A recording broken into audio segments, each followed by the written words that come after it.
안녕하세요. 가치 토커입니다.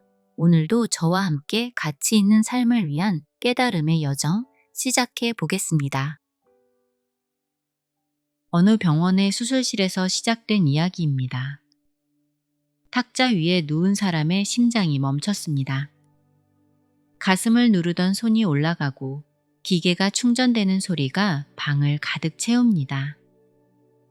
심장이 다시 뛰기를 기다리는 동안 뇌파를 그리던 선은 이미 평평해진 뒤였습니다. 그 선이 평평하다는 것은 뇌가 어떤 신호도 만들어내지 못한다는 뜻입니다. 꿈조차 꿀 수 없는 상태죠. 의학이 정한 기준으로 보면 그 시간 동안 그 사람에게 의식은 없는 겁니다. 그리고 그 상태가 11분 동안 이어졌습니다.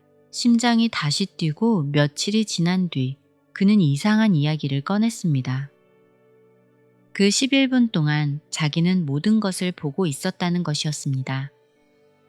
천장 가까운 높이에서 자기 몸을 내려다보고 있었다는 겁니다.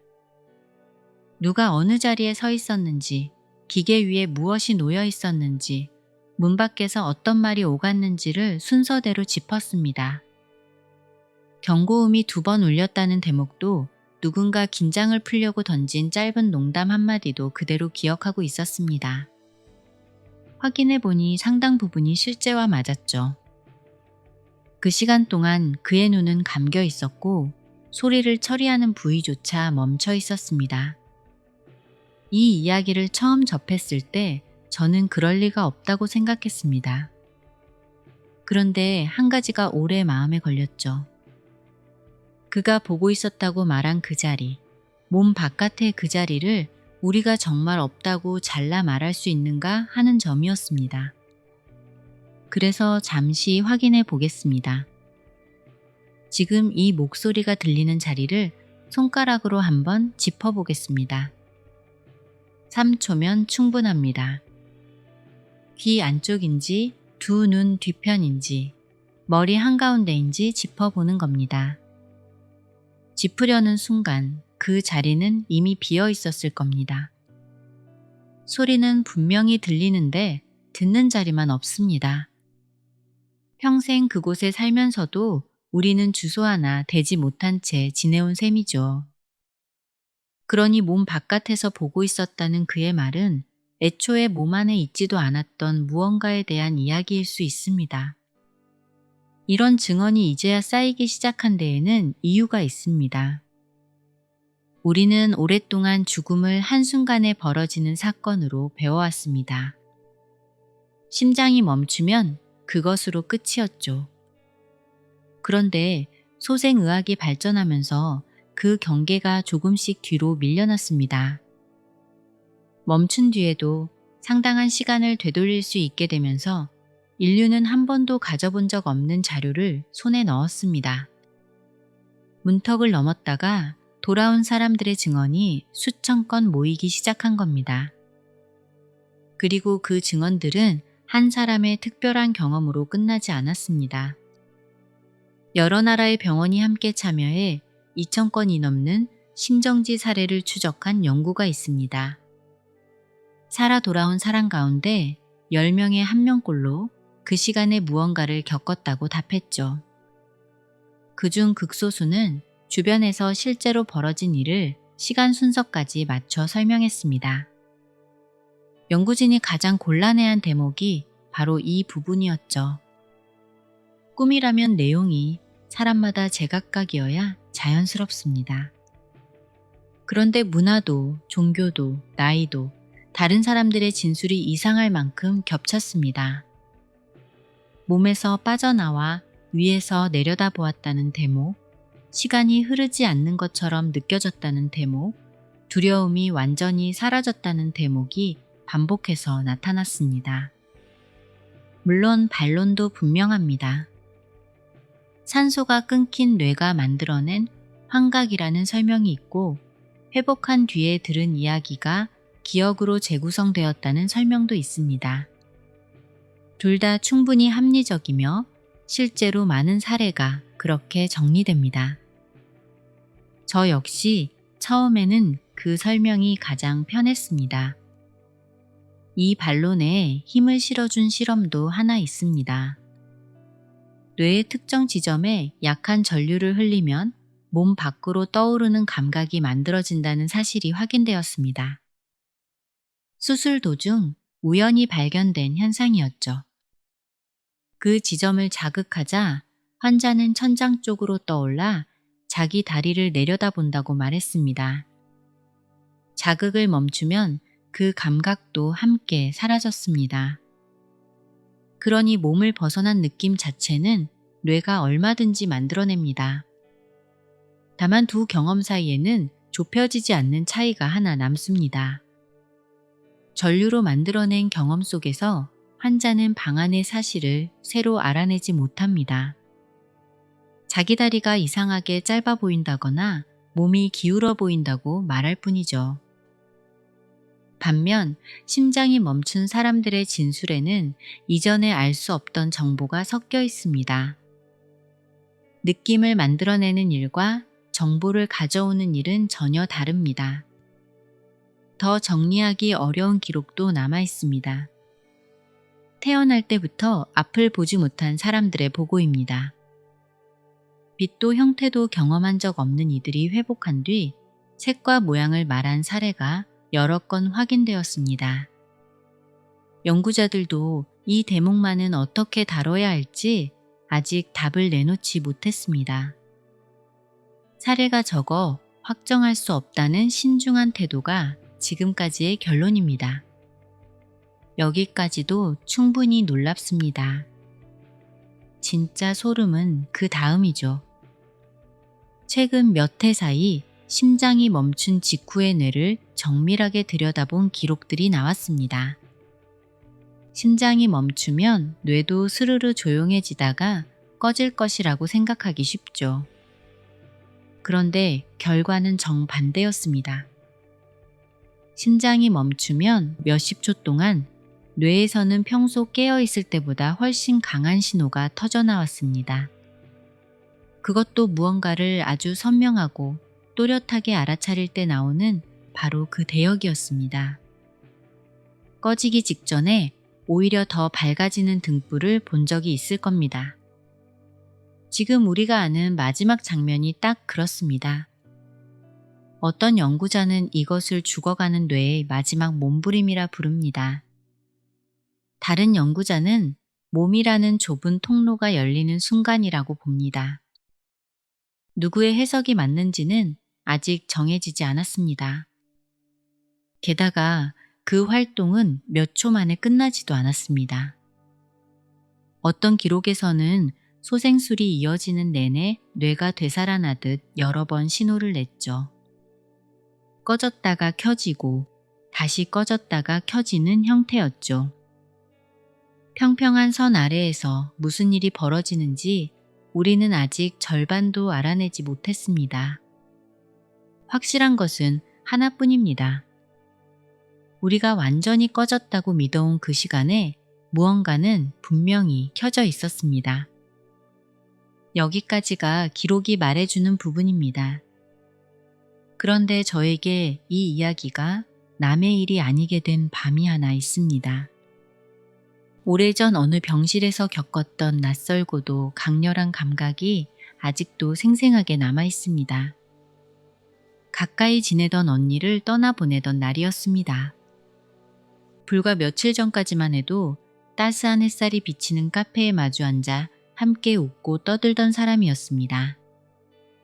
누군가의 마지막을 그렇게 가까이에서 마주한 것은 제 인생에서 그때가 처음이었죠.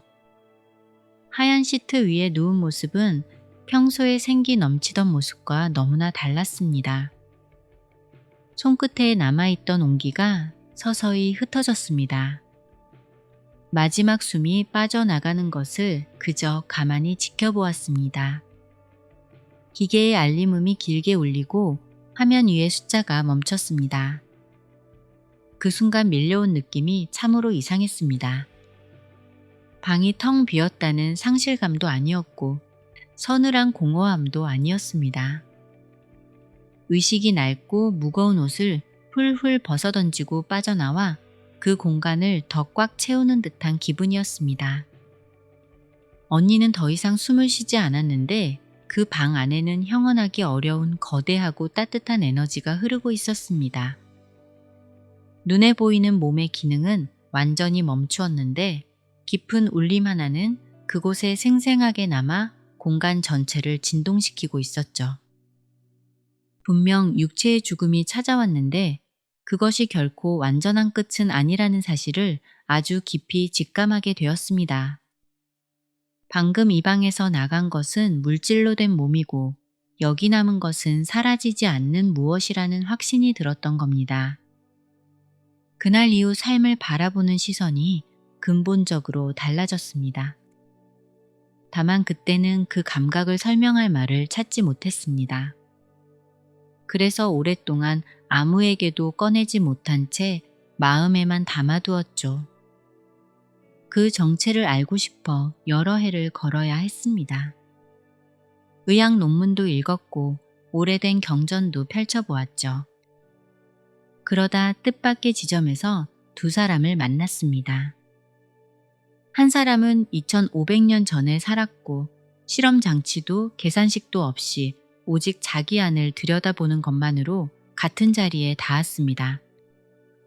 다른 한 사람은 지금 우리 손안의 모든 기계를 가능하게 만든 사람이었습니다.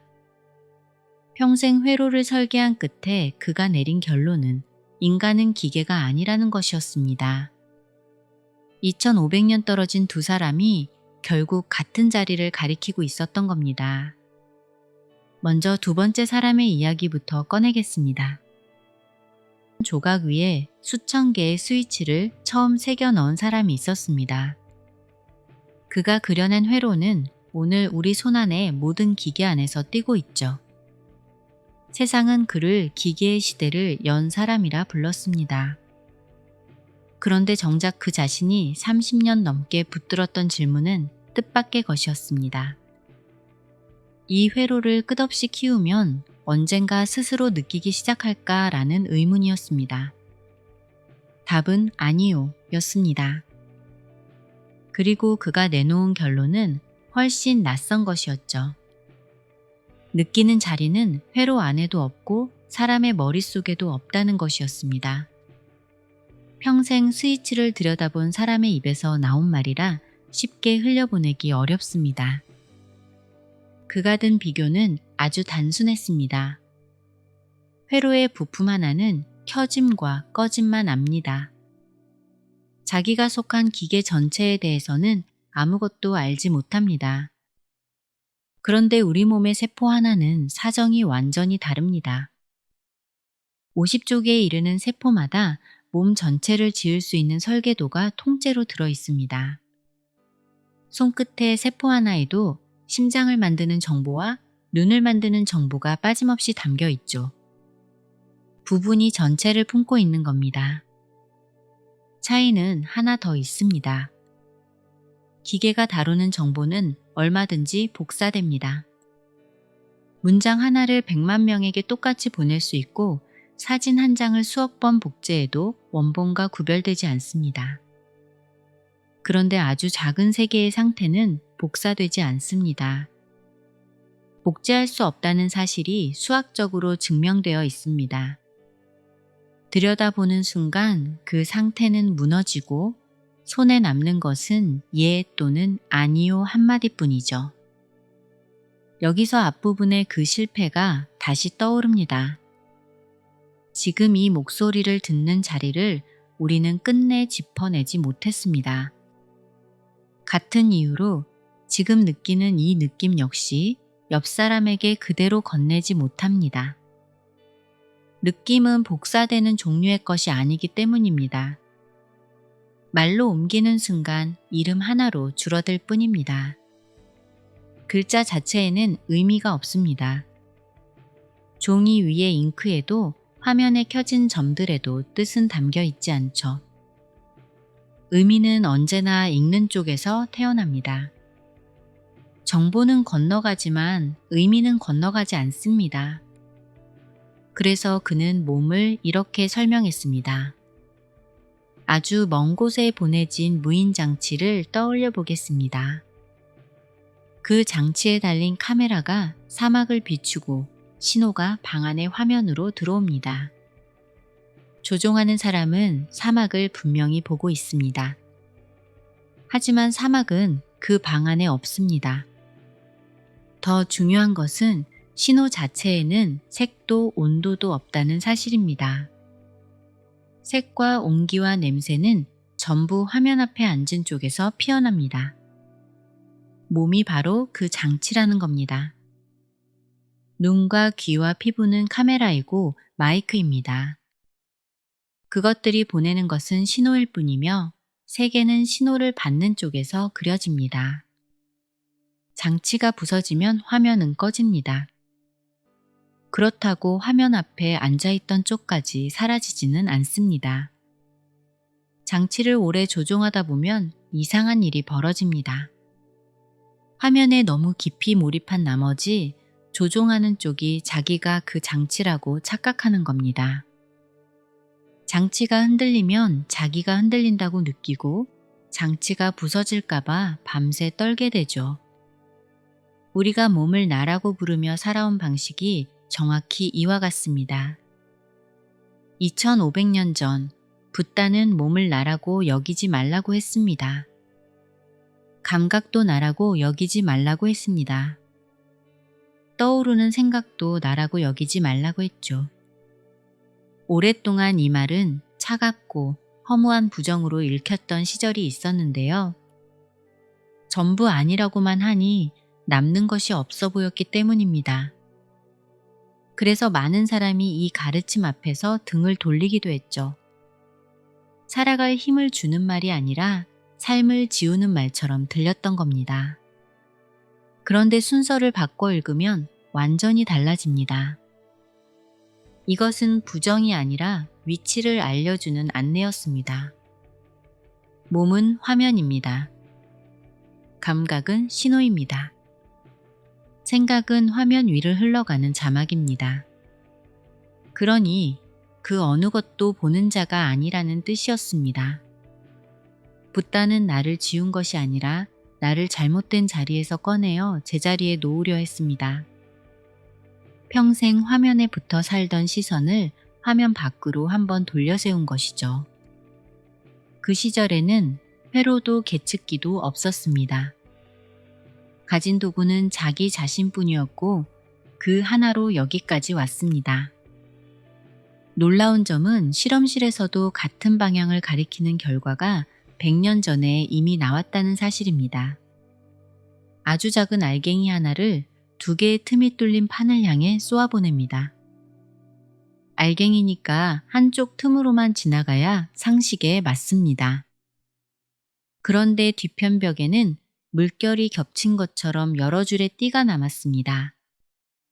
어느 쪽으로 지나가는지 확인하려고 장치를 켜자 그 띠는 흔적도 없이 사라졌습니다. 장치를 끄면 여러 길로 갑니다. 켜면 한 길로 갑니다. 차이는 오직 하나, 보고 있었는가 아닌가였습니다. 가능성으로 넓게 퍼져 있던 것이 관찰이 닿는 순간 하나의 현실로 굳어지는 셈입니다. 100년이 지나도록 이 결과는 한 번도 뒤집히지 않았고 이유도 밝혀지지 않았습니다. 관찰하는 쪽을 빼놓고는 세계를 설명할 방법이 없다는 사실만 남았습니다.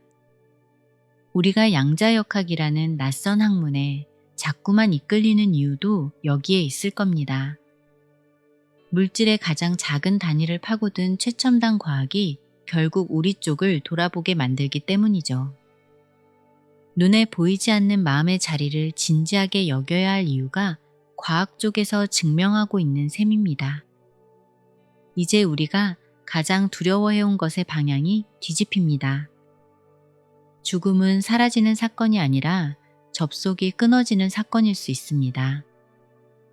화면이 꺼지는 것이지 보고 있던 쪽이 꺼지는 것은 아니라는 이야기인 겁니다. 심장이 멈춘 그 11분 동안 그는 사라진 것이 아니라 화면 밖으로 잠시 나갔던 셈입니다. 여기서 한 걸음 더 나갑니다. 이 관점이 맞다면 좁은 쪽은 죽음이 아니라 지금입니다. 우리는 눈에 보이는 아주 얇은 띠만 봅니다. 귀에 들리는 아주 좁은 대역만 듣습니다.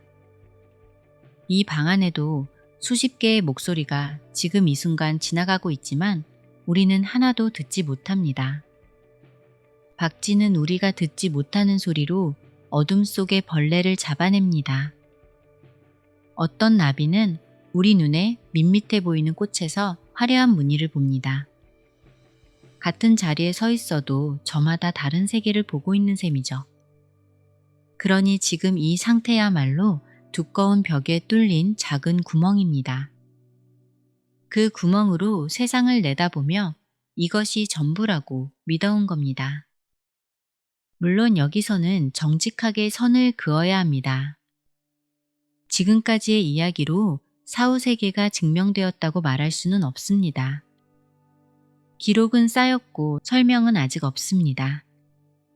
다만 한 가지는 분명해졌습니다. 의식이 뇌가 만들어낸 부산물이라는 전제, 100년 넘게 흔들린 적 없던 그 전제에 금이 가기 시작했습니다.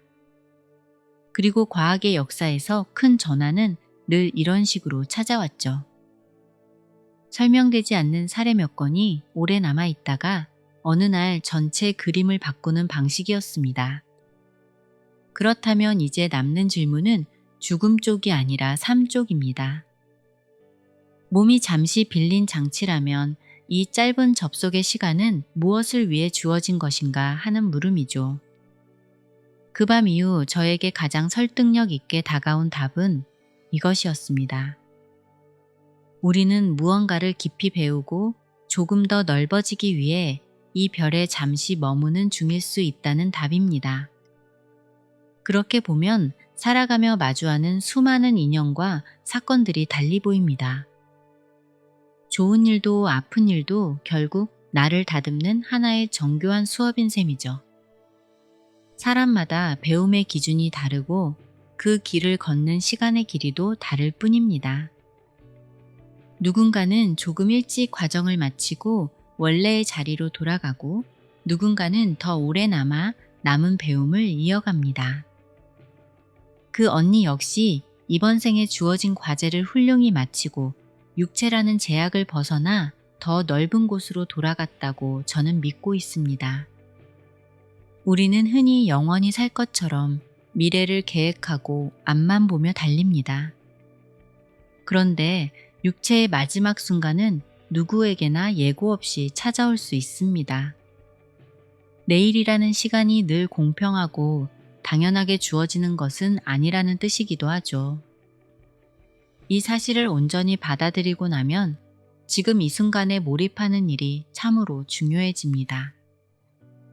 미래를 걱정하고 과거를 후회하느라 가장 소중한 지금을 흘려보내는 일이 얼마나 아까운지 뼈저리게 느끼게 되기 때문입니다.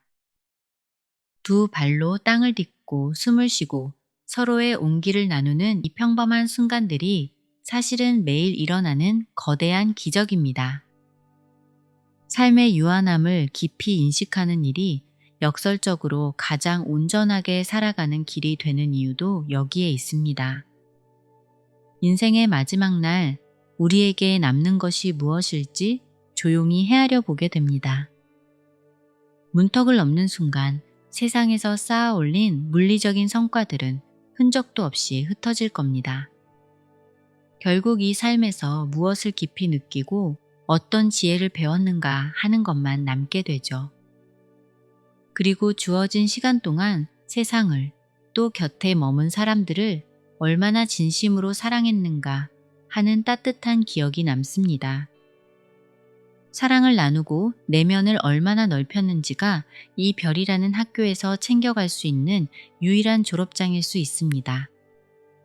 그리고 그 배움의 단서들은 먼 곳에 있지 않습니다. 지나가는 바람 소리 하나에도 우연처럼 스치는 한마디에도 신호는 늘 놓여 있었습니다.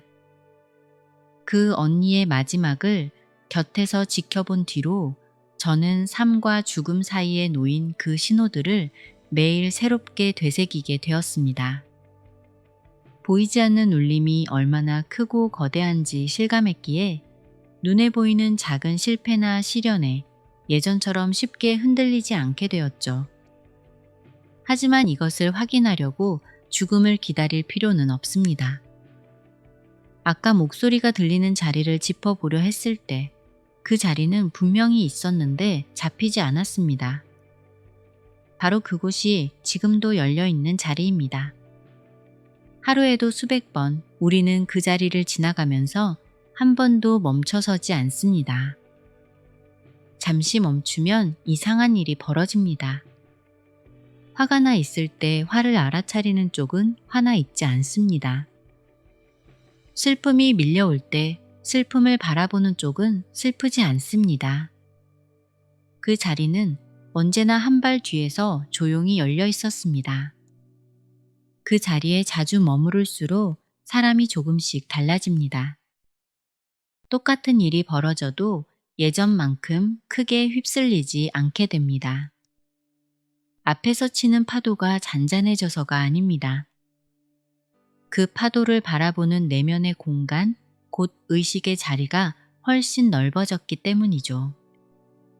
여기까지 오고 나니 오래전 그 밤의 병실이 다시 떠오릅니다. 방이 비었다고 느끼지 않고 오히려 가득 찼다고 느꼈던 이유를 이제는 조금 알 것 같습니다. 사라진 것은 화면이었고 방을 채운 것은 화면 밖으로 나온 무엇이었습니다. 그 사람은 그날 방을 떠난 것이 아니라 방보다 넓어졌습니다. 좁은 통로 하나가 닫히면서 그동안 가려져 있던 것이 드러난 셈입니다. 생각해보면 우리는 평생 자기 얼굴을 직접 본 적이 없습니다. 거울에 비친 모습을 보았을 뿐이죠. 의식도 그렇습니다. 스스로를 직접 볼 수 없어서 몸이라는 거울을 하나 만들고 그 거울에 비친 모습을 나라고 불러왔습니다. 우리는 평생 몸이라는 좁은 방 안에서 작은 창문으로 세상을 내다보며 살아갑니다. 그 창문 너머로 들어오는 빛이 우주의 전부인 줄 알고 살아가죠. 인류는 아주 오랜 시간 동안 그 일시적인 접속이 끊어지는 찰나를 두려워하며 이를 모든 것의 끝이자 영원한 이별이라고 규정해 왔던 겁니다. 하지만 마침내 그 방의 낡은 벽이 허물어지고 문이 활짝 열리는 순간이 찾아옵니다. 거울은 언젠가 깨지지만 거울에 비쳐있던 것은 깨지지 않습니다. 시야를 가리던 그림자가 완전히 걷히고 갇혀있던 무한한 빛이 비로소 아무런 제약 없이 온 우주로 퍼져나가는 벅찬 순간이죠. 본래의 맑고 눈부신 빛이 사방에서 쏟아지는 그 경이로운 순간을 과연 끝이라고 부를 수 있을까요? 그것은 무로 돌아가는 끝이 아니라 화면 밖으로 걸어 나와 진짜 나를 마주하는 눈부신 시작이자 가장 완전한 깨어남의 순간일 수 있습니다. 텅 빈 줄 알았던 병실을 가득 채우던 그 묵직한 온기처럼 우리는 결코 사라지는 것이 아니라 더 크고 넓은 곳으로 확장되는 과정에 있기 때문입니다. 오늘은 잠시 시간을 내어 내 안의 그 고요하고 거대한 빛을 가만히 느껴보시기 바랍니다. 의식의 성장을 함께 해주시는 가치토커 애청자 여러분, 오늘도 영상을 끝까지 함께 해주셔서 진심으로 감사합니다. 우리의 의식을 밝히는 이 여정이 멈추지 않기를 바라는 마음으로 용기 내어 안내 말씀드립니다. 저는 지금 여러분께 더 깊은 가치를 전해드리기 위해 오직 콘텐츠 제작에만 집중하고 있습니다. 그렇기에 여러분의 후원과 멤버십 가입은 제가 이 길을 지속할 수 있는 가장 절실한 응원이자 소중한 사랑의 에너지입니다. 가치토커가 더 깊은 통찰을 나누는 채널로 성장할 수 있도록 함께 해주시는 모든 분과 후원자님들께 깊은 감사를 전하며 구독과 좋아요라는 따뜻한 사랑으로 채널을 응원해주세요. 감사합니다.